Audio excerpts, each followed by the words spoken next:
Magandang umaga sa inyong lahat. Ako nga pala si Binibining Mariel. Ako nga pala si Binibining Leslie. At ako naman si Binibining Sally.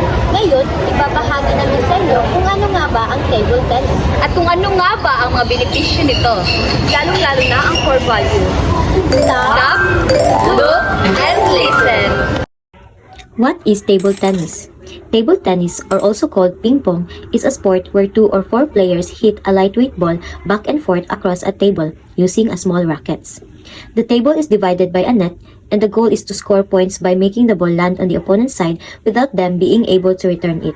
Table tennis is also known for fast reflexes and quick rallies, simple setup but high skill potential, and lastly, fun for all ages from casual play to international competitions. Core values. First, discipline, practicing constantly to improve skill. Second, teamwork. Doubles matches require cooperation and trust. Third, perseverance, not giving up even when losing points. Fourth, respect for opponents, teammates, and the rules. And lastly, focus staying alert during fast rallies.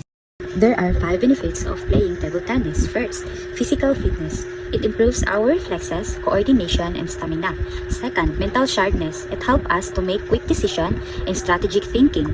Third, stress relief. It is one way to release tension. Fourth, social interaction.